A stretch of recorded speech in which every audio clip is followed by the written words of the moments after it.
Welcome to another episode, and we have today Mike Milburn. It's truly a privilege here. I think you've done it on all in the Salesforce ecosystem, all the way from being at Salesforce for 14 years, starting your company, now being in the board and leading one of the most innovative companies on AI. So it's great to have you, Mike. It's great to be here.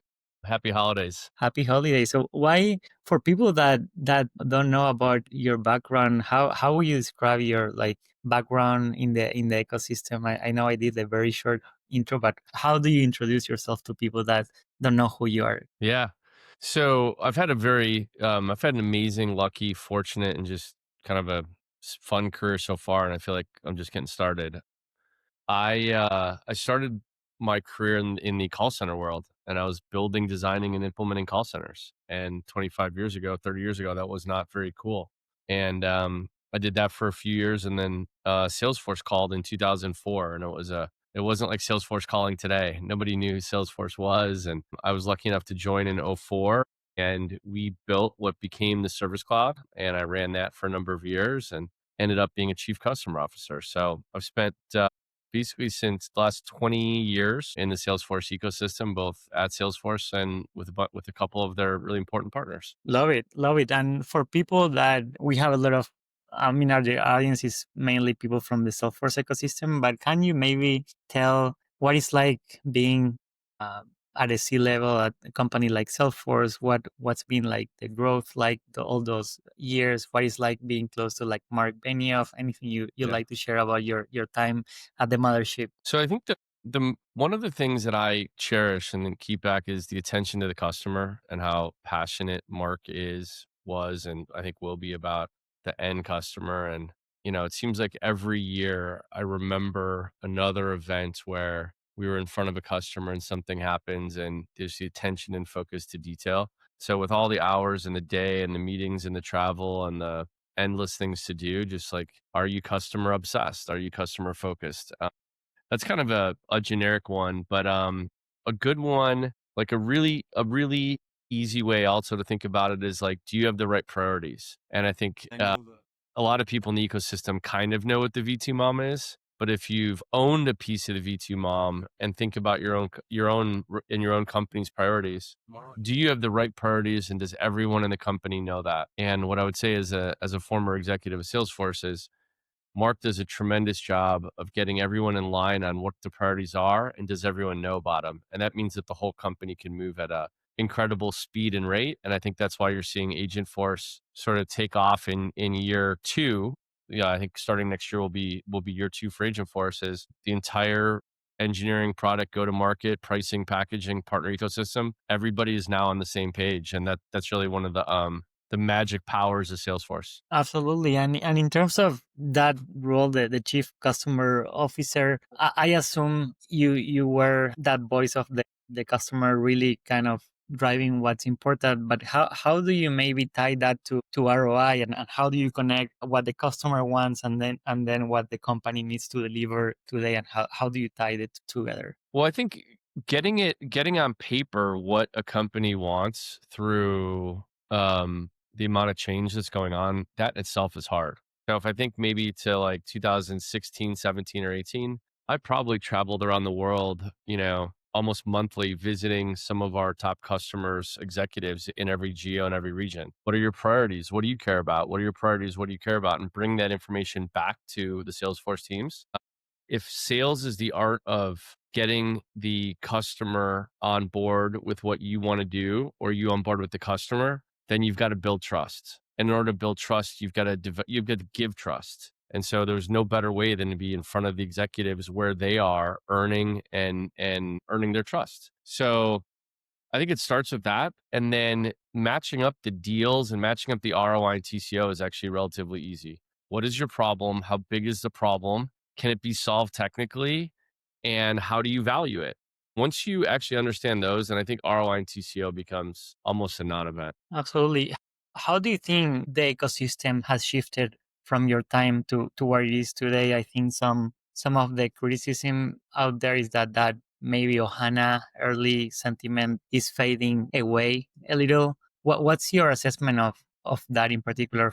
what the ecosystem was like before, what it is today, and where it might be heading in the future. So I'm going to take a little bit of a I'm going to take a little bit of a sharp position on this. And I think that Salesforce created an amazing economy. They created an amazing business. They created, what, 10,000 app exchange apps. They created thousands or millions of trailblazer jobs. Whatever public knowledge exists, I think the last I saw was like a 16 or $17 trillion economy around the business. And I think what we've seen over the last 25 years is it grew and it grew and it grew and it grew and it grew and it grew and it grew.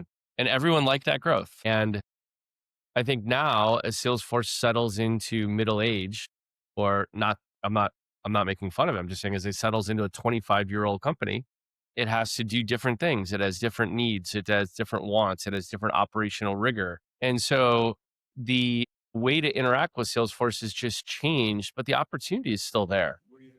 And so I think the criticism of the ecosystem is that it changes. Well, Salesforce has always been about change since day one. Mark has always talked about, from mainframe to client server to cloud. This is just another evolution of the model. And so I see the same amount of opportunity. I just think it's changing. So I don't think people like that change. And I think the ecosystem has been used to doing the same thing for a number of years. And I think that they're criticizing the change. But I actually see and I feel from the inside, customers still trust Salesforce even more than they do before. They're running their business on Salesforce, and it's an incredible technology platform. Absolutely. I like that perspective.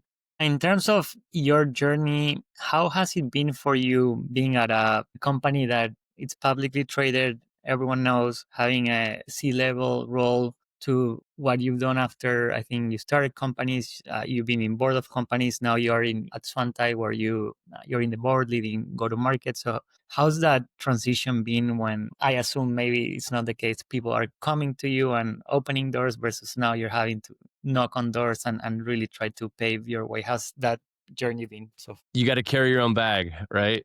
Sometimes you don't have people carrying it for you. No, good questions. Look, we did something really unique at Salesforce years ago. Many of us, I'm one of a cohort of people that built companies inside of Salesforce.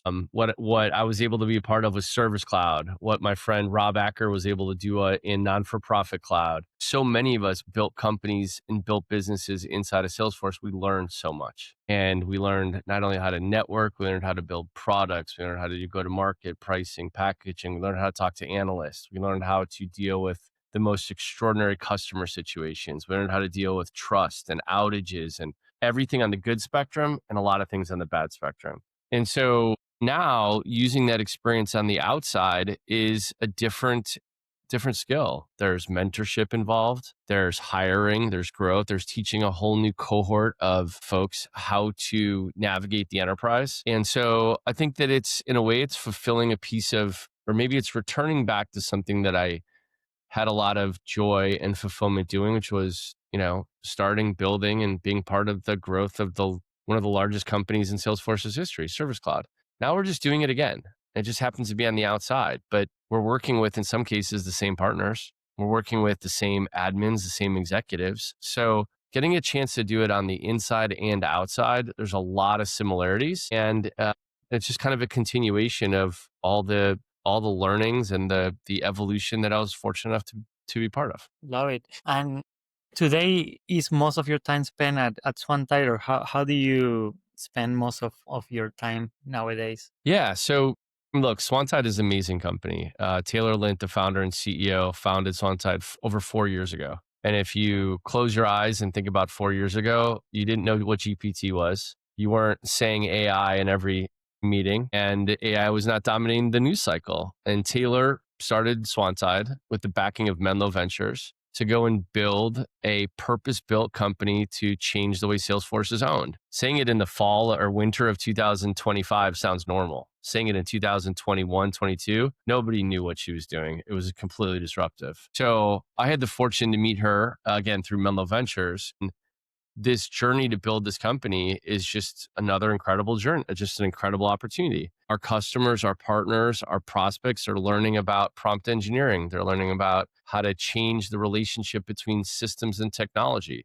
They're learning about onboarding a whole new skill set. They're learning about getting rid of skills that they learned 20 years ago that they don't have to use and how to build new ones. It reminds me a lot of the early days of Salesforce, '04, '05, '06. All the problems are going to be overcome and they're going to make way for new opportunities, new problems. But I'm spending most of my time here. In fact, I just got back from New York City and Chicago, where we closed out the year doing the world tour program, and it was just incredible to be in both towers with some of Salesforce's top partners like Proficient, showing their customers, their partners how to use AI to go even faster with Salesforce. Love it. How do you think that might change the partner ecosystem landscape? Like before, you were saying this is about 17 trillion in terms of partners, ISVs. How do you think AI might change the role of SI in the partner ecosystem? Well, I'm incredibly optimistic. I mean, the SIs are brave, they're bold, they've built wonderful businesses. Some boutiques, some mid-markets, and some enterprise SIs have done a great job.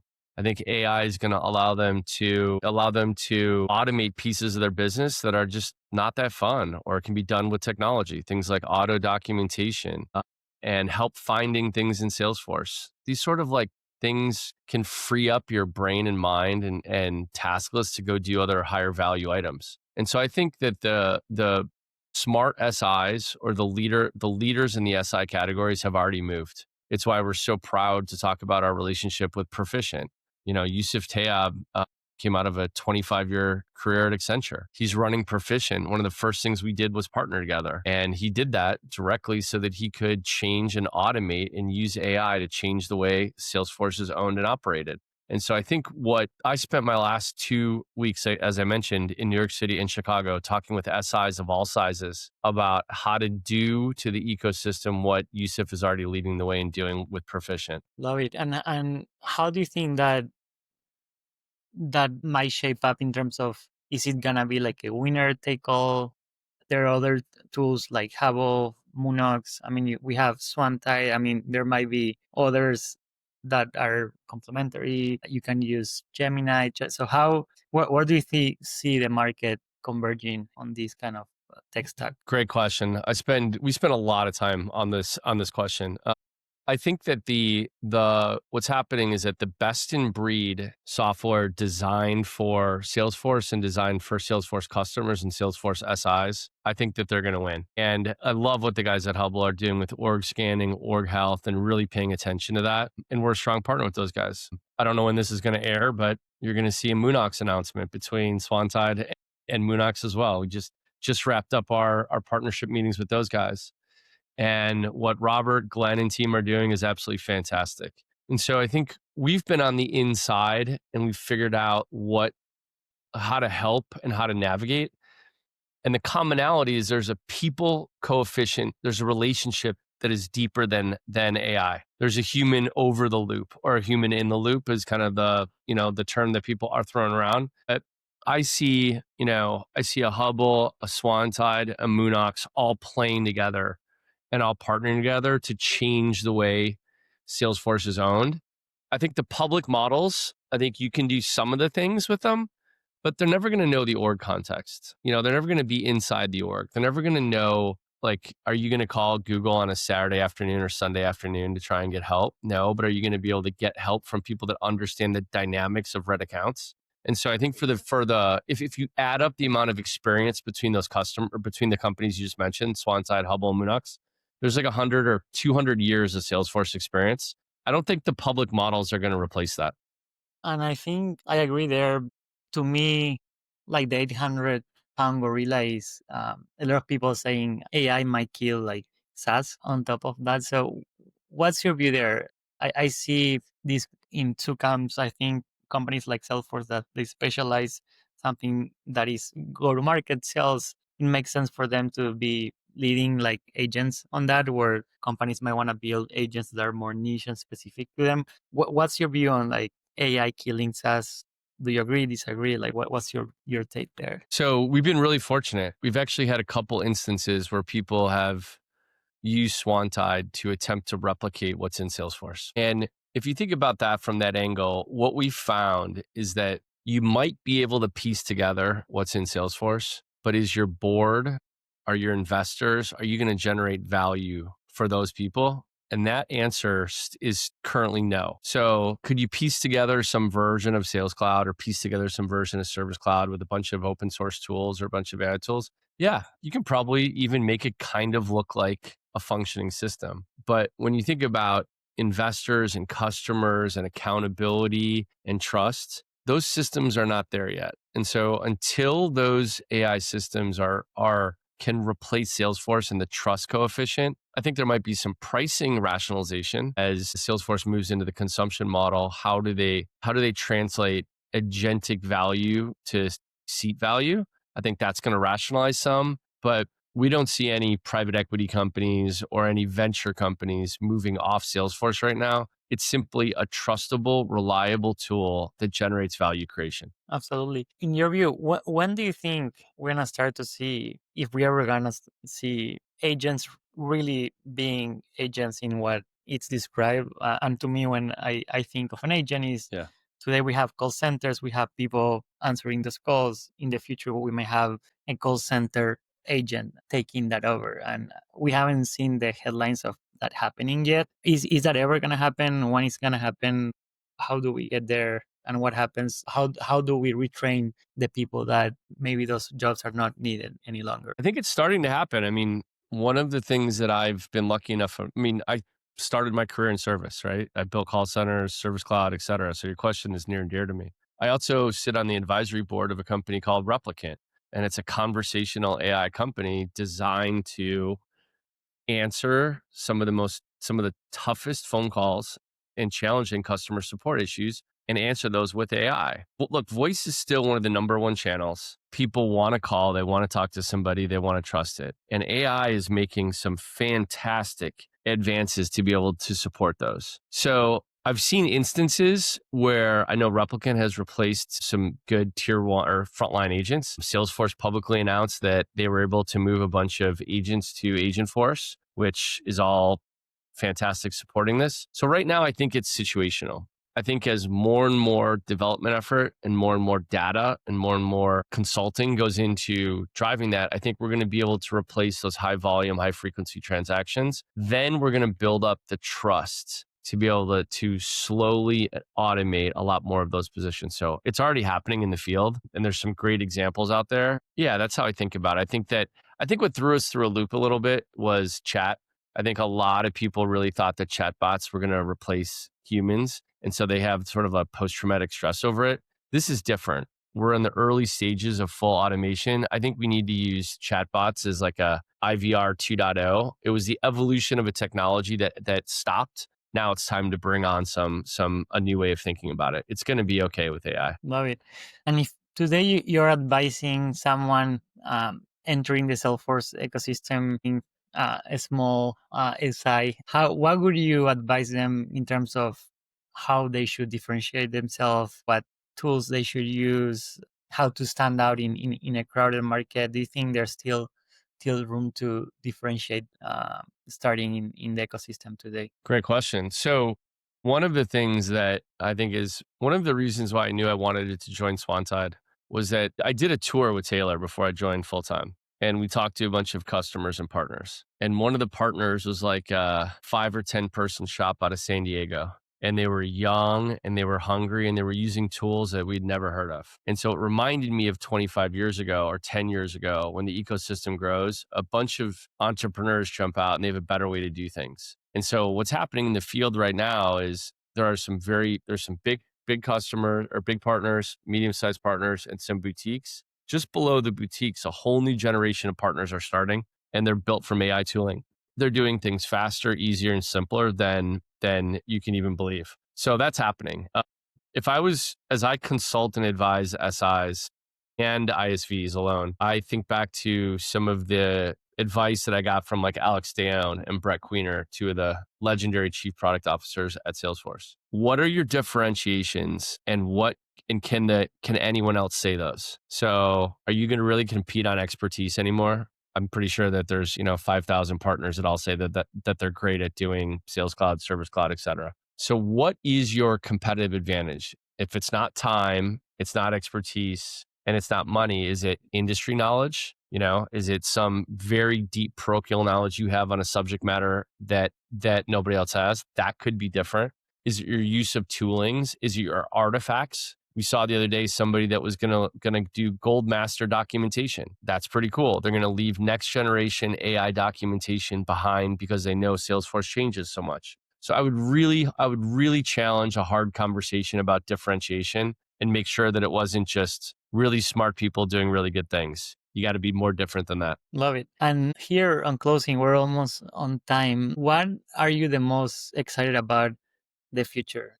If everything goes as you plan in the next 3 to 5 years, what are like the things that excite you that you think are gonna happen? We're getting ready to release a piece of research next year where as customers get rid of their backlog, then what are they able to achieve? And it's sort of been this thing in my career ever since day one where somebody has this giant backlog. Now they're going to whittle down, but there's always stuff that they want to do, but they can never get to it. And we're seeing people use Hubble and Swanside, and now they're able to get rid of their backlog. Now, what are they going to do? Are they going to drive more innovation? Are they going to take on more? Are they going to consolidate? Are they going to grow? Are they going to buy other companies? So we're seeing a generation of businesses right now that are fulfilling on that cloud is actually fulfilling the ideas that we built 20 years ago, which is let's move at the speed of business. Let's eliminate your backlog. Let's eliminate your tech debt, and let's allow you to move at that exact same pace. I think that's going to give rise to a whole new generation of leaders that are going to accomplish a ton of stuff. And